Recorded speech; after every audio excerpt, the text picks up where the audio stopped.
Kata on opening the sutra. The Dharma incomparably profound and infinitely subtle is rarely encountered even in millions of ages. Now we see it, hear it, receive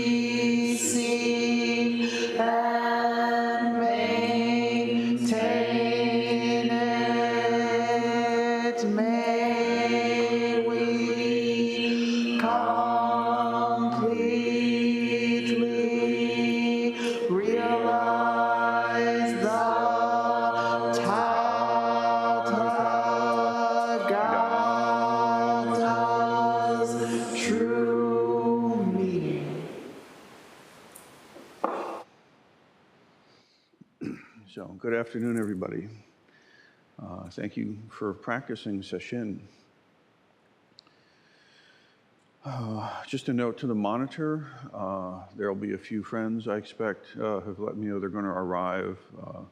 They're old Zen hands from the Boundless Way experiment that are on their way to Chicago. So they're going to make a pit stop and smell the incense and feel the zafu for a moment. So when they arrive, make sure they're welcomed and give them a seat.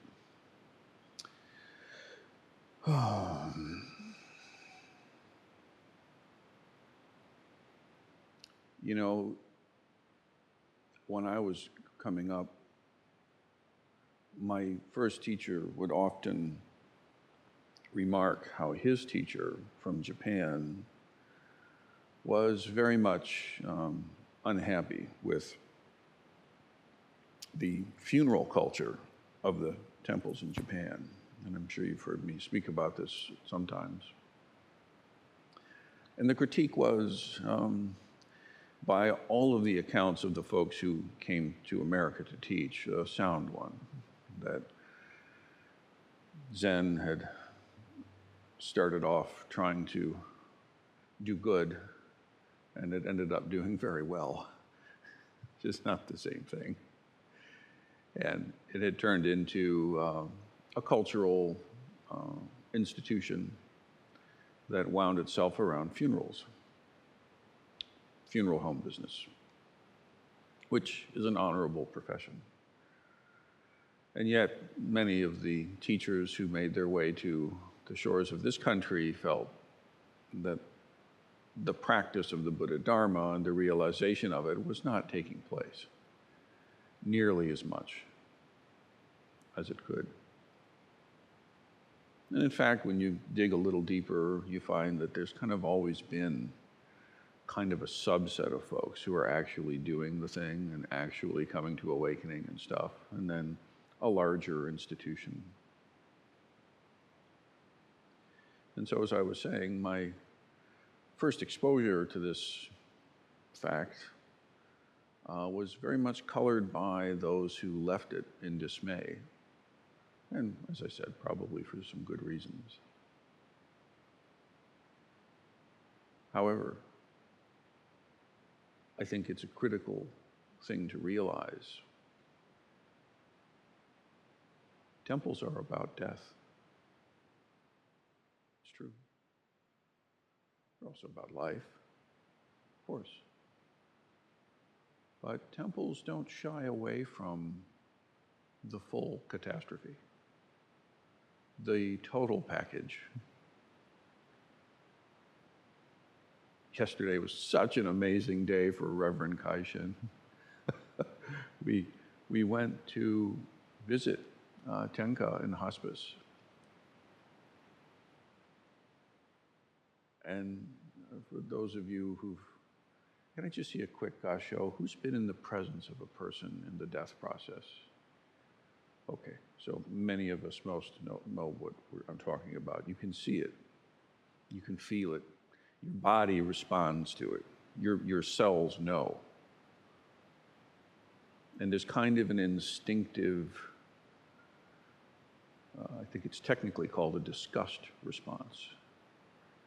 And it's a survival mechanism. It's through our species. Things start to feel wrong and smell bad and stay away because illness, death, whatever. But we, as human beings, can and have done much better than just that.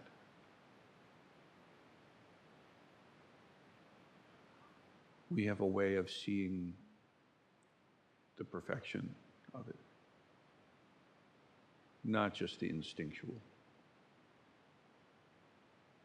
And so temples and monasteries, but primarily temples, much more so than the monasteries, are the place where the village goes to grieve,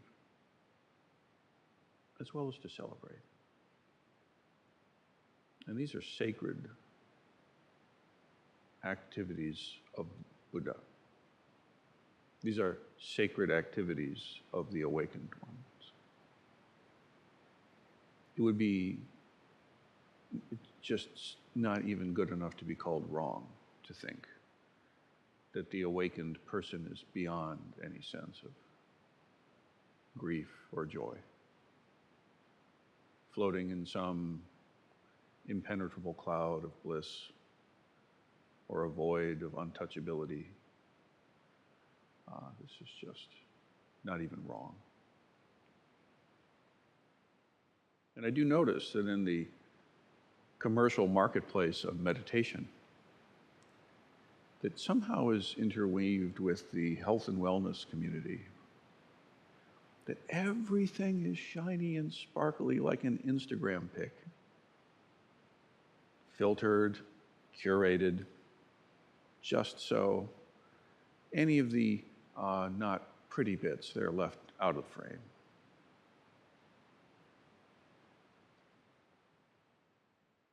And it's a particularly ironic thing when a place or a person who's in that frame uses the term Zen. Just be Zen, dude. Chill. It's all beautiful. I don't think so. In fact, I know not.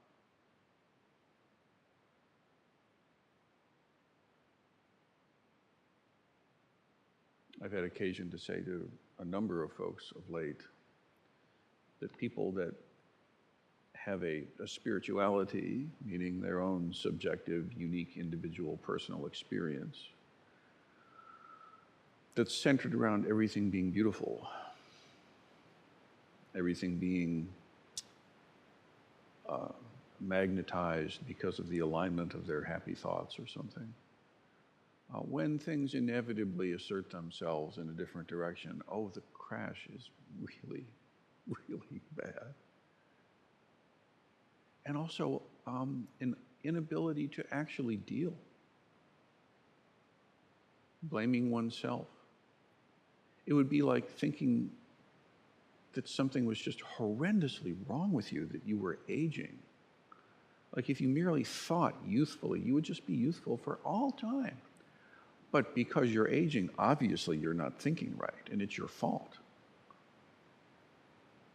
And every day, year, decade that goes by, and you look in the mirror and see an older version of yourself, which is a privilege, you take it as evidence of your utter failure. How horrible am I? I try to think useful. I must not be magnetizing. I need the youth crystal. And you get the youth crystal and it doesn't work. You age anyway, don't you?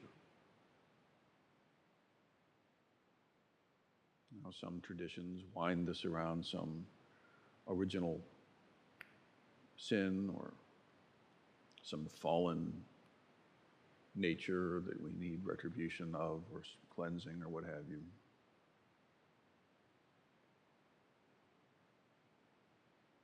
The Dharma doesn't do that. The Dharma simply says, stop the story, please, and be with what is so. And not just give up and relent, but actually love it. Realize it. Be the Buddha of aging if you're lucky enough to age. Be the Buddha of illness when illness comes, and it will. Has anyone here never experienced an illness?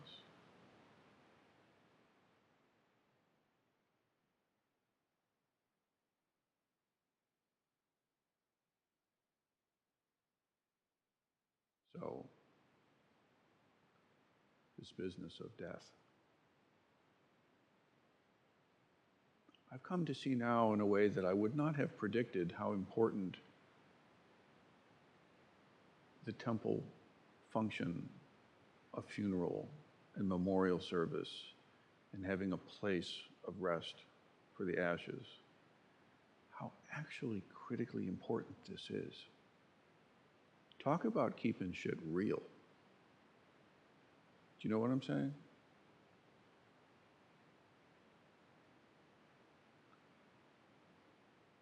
Some decades ago, I found myself in a crisis when I realized that I was in love with this one. Surely a crisis. Oh, yes. It was a horrible crisis because I was truly in love. And in my Catholic upbringing, all of the spiritual heavyweights were celibate. Huh? Talk about a mindfuck. Really. It just blew my mind. Because I think somehow I always kind of knew I needed to manifest in this deeply realized way, even if I didn't know what the hell that was. It was important to me for as long as I can remember breathing.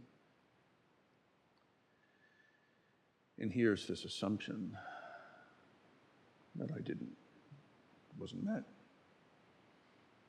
And to sort it out, I had to confront one of my early spiritual kind of heavyweight people, which was Thomas Merton.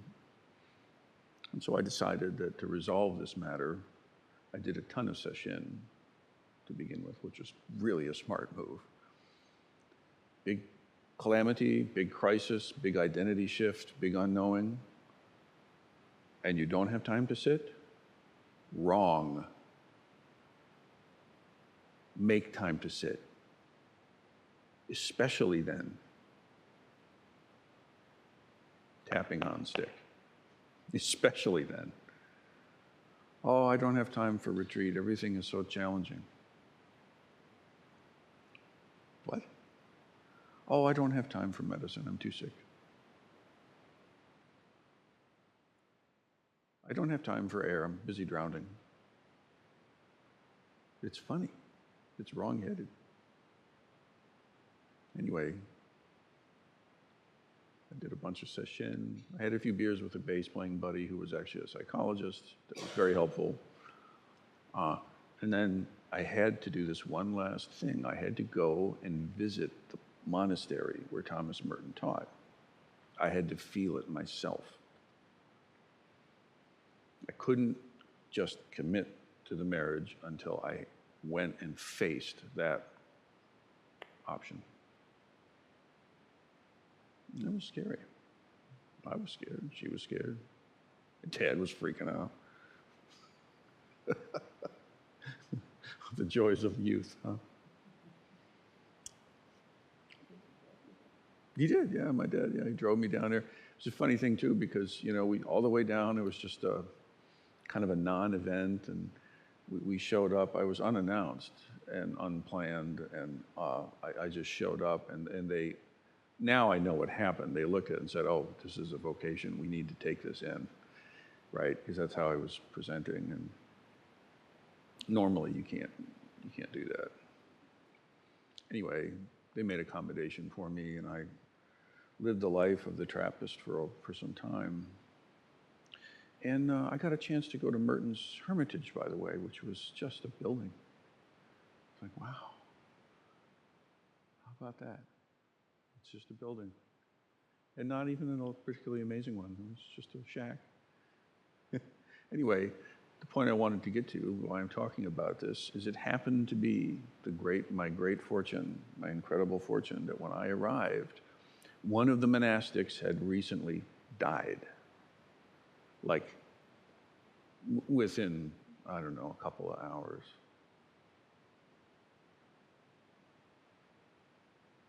And amongst my own kerfuffle and trying to get situated and when I finally got into the cloister space, where typically you can't get,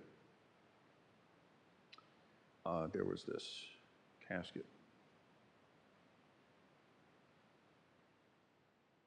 with the body of a deceased monastic.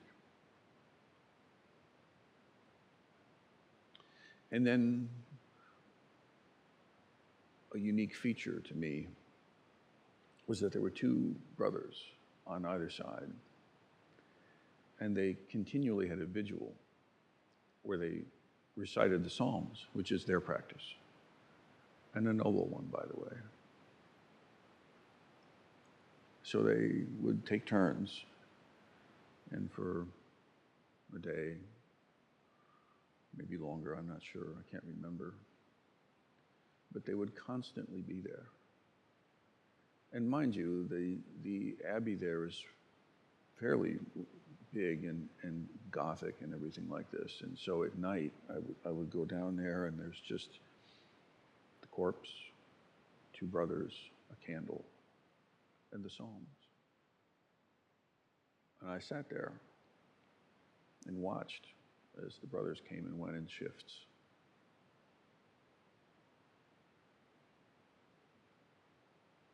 It was probably the most real thing that I saw my entire time there.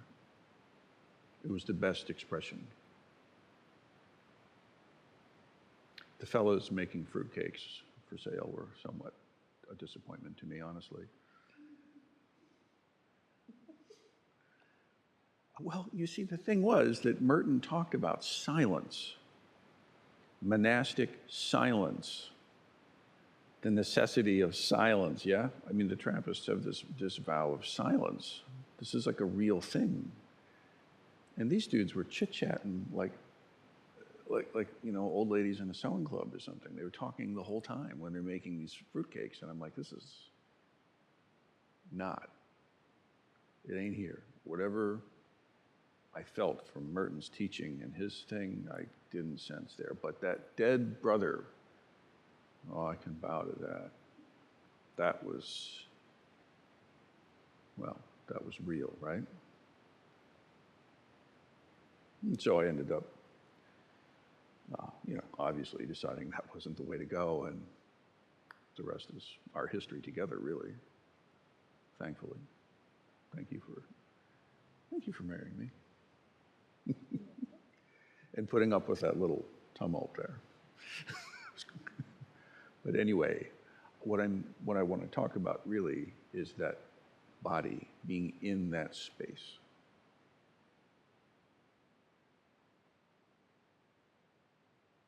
Now for us, at the warehouse, or the farm, or the barn, or the garage, or the attic, or the rented cinder block college, no real option that now lies before us. We actually have the capacity, we have the potential to really do this. And it's imperative that we do. It's absolutely imperative that we do. And it's easy to think of it as a service to the deceased, and of course it is. It entirely is. But also it's giving the possibility for the deceased to serve the Sangha.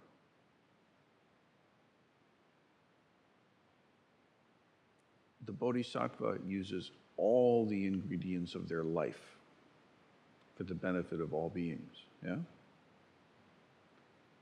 And the Bodhisattva uses all the ingredients of their death for the benefit of all beings, no less.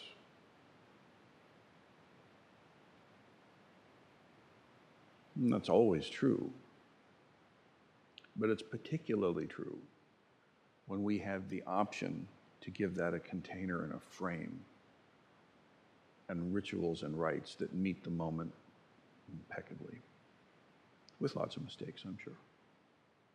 Perfect all.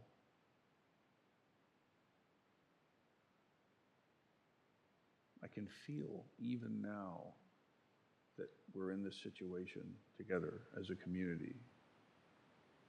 It's strengthening the Sesshin. There's more steel in this mine. And every one of us has our own personal catastrophes unfolding right now. We all do. It's always true, always going to be true. Sometimes it eases up for a little while, but don't worry. Just wait a bit. But don't forget that death. Not as a goth, morbid thing, but as life. Let us all be respectfully reminded.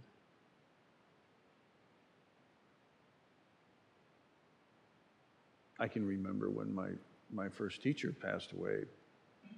First of all, I was shocked because, he smoked for a long time and it wasn't that surprising, but that it happened so quickly kind of was. And being able to go and visit the place where the relics are enshrined, very powerful. And it always has been. This has been part of the tradition. Different cultures, different climates, different practices, We're not going to be doing Tibetan sky burials. Do you know what that is? Some do not. I'll help you understand. They have this very unique to the Tibetan tradition, as I know it, but probably not so unusual in the region. The ground is very cold. You're not really going to dig very well there, by the accounts I've heard. Sky burial is they take the body and they cut it to pieces and carry it up to where the vultures are, and they throw it. Like I used to throw popcorn off the back of the boat to play with the seagulls when I was a kid on Grandpa's boat. You throw the popcorn and the seagulls come. Now they have great respect for the vulture. This is a noble position in the mandala. And there are rites and rituals and chants. And it's specific to that environment. Makes sense for them and works for them. So in the same way, everything else we've done has to be, we are spending an inordinate amount of time, it seems to me, deciding how to do things again. But it's natural.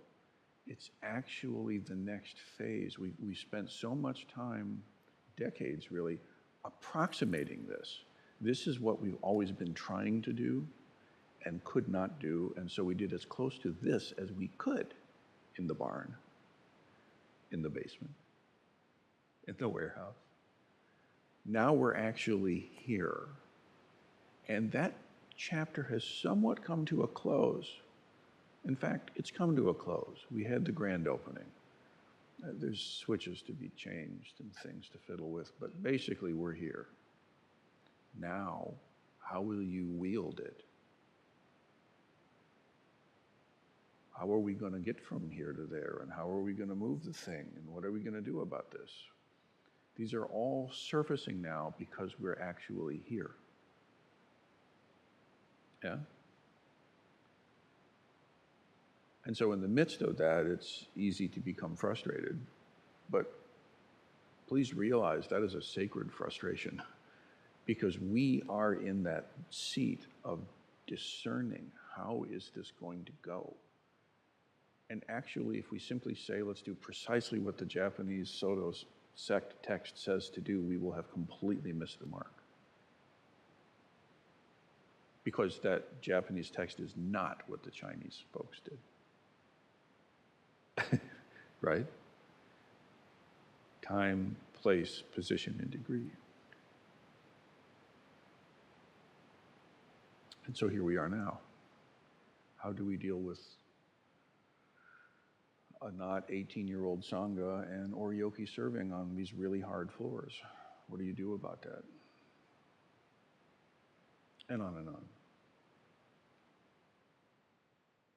But one of the biggies is this end of life, this death. Dear ones, we must not just tolerate it. We must not just allow for it. We must actually love it and embrace it. You understand? I believe Yasutani Roshi used to say, die every time you sit, Zazen. Student came in, all verklempt and unhappy and miserable and complaining. What do I do? What do I do? Just die every time you sit. It's a good answer. It is a very good answer, actually, if you know how to do it. Do you know how to die? It's a serious question. It comes up in the koan system. It comes up in life. So I really suggest, I strongly encourage that you realize this mind of the ancient sage, this intimate conveyance,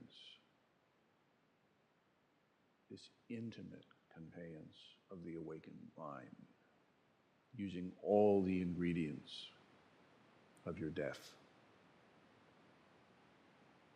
of your life. How do you get in that? How do you do that? How do you make that real? It has more to do with letting go of what it's not than trying to add something new to yourself. It's not about memorizing Buddhist phrases and trying to impress them on your psyche or something. It won't do it. It won't reach it. You must trust yourself and completely let go. Completely open your hand. Unclench. And when you think you've done it, you haven't. You're still clinging. Let go. And then another layer becomes apparent. You let go of that finally. I'm not clinging to anything. It feels great. Let go of that too. And strangely, at the same time we must let go of everything, there's things to do. We do need the food to get here. And when it spills, it has to be cleaned up, and it's going to spill. There's no avoiding it. So just clean it up. But don't cling.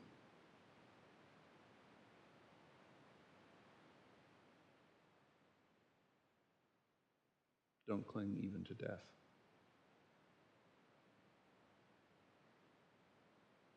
This intimate conveyance is before you.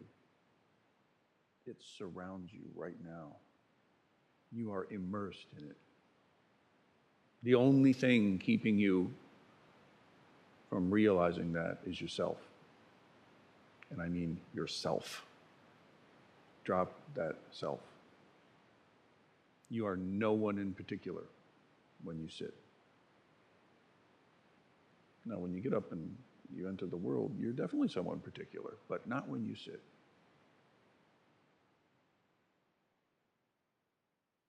Intimacy requires nothing less than the whole body, whole mind, dedication, and devotion to awakening. And this awakening, by the way, just so it's clear, it's not like you have one pop and your code goes from a 0 to a 1 and suddenly everything is better. It's really not like that. It's like you're wading in to the ocean. And at every depth, whatever depth you're at, whether you know it or not, you must immediately integrate it into your life. You must immediately take what experience you have gained, and you must immediately make the utmost use of it. There is no guarantee any of us will ever be at another session. Of course, there's one on the schedule next month, and the month after, and the month after, but there's no guarantee even of a day. Right? And it's funny because you would think sometimes that people that have lived longer would know that, but actually not always. Young people don't see it because they've never known anything but youth and vitality, many of them anyway. But sometimes older folks, they've taken it for granted for so long, they're practiced at taking it for granted and practiced at looking away. There's always a shiny, pretty thing somewhere that'll take your time. So, it comes down to this moment, this time, this place, with these people, in this form.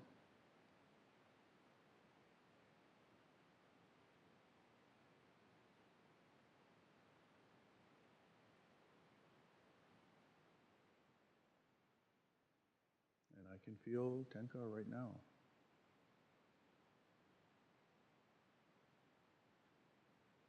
She's no different from you. No different from me. No different from the cosmos itself. But knowing that, having words about it doesn't really help. Intimacy is what's needed. So let's get to it.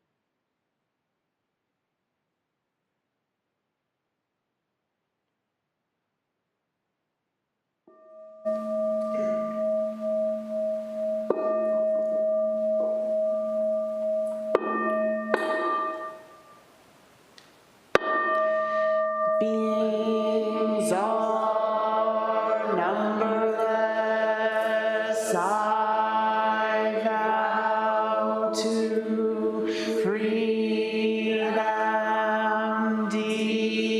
Delusions are inexhaustible. I vow to end them. Dharma gates are boundless.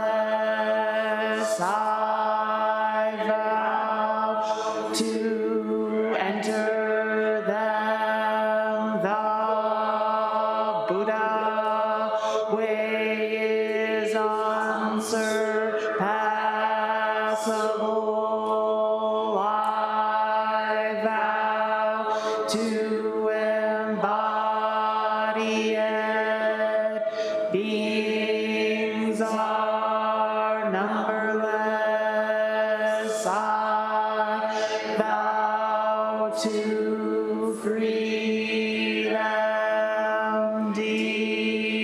Delusions are inexhaustible. I vow to end them. Dharma gates are boundless. I vow to enter them. The Buddha way is unsurpassable. I vow to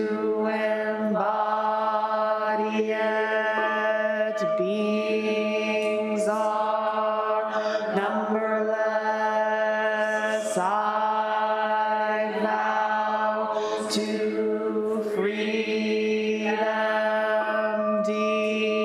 Delusions are inexhaustible. I vow to end them. Dharma gates are boundless.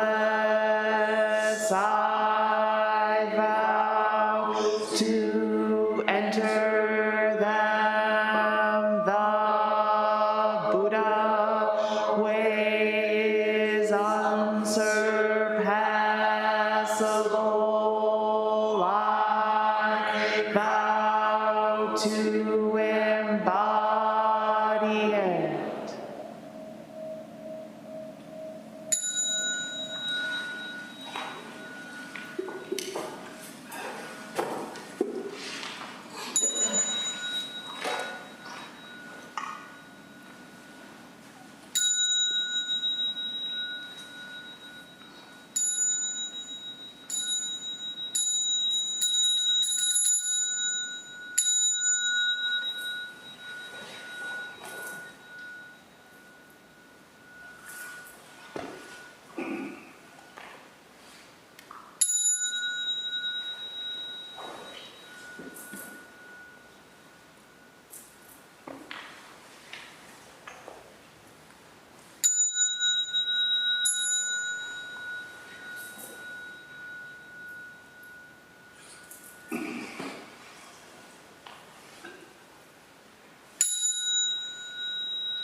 It occurs to me I left out a joyful component.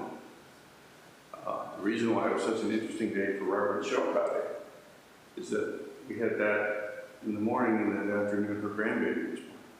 Oh. Both sides. Anyway. I thought we'd birth some Buddhas here.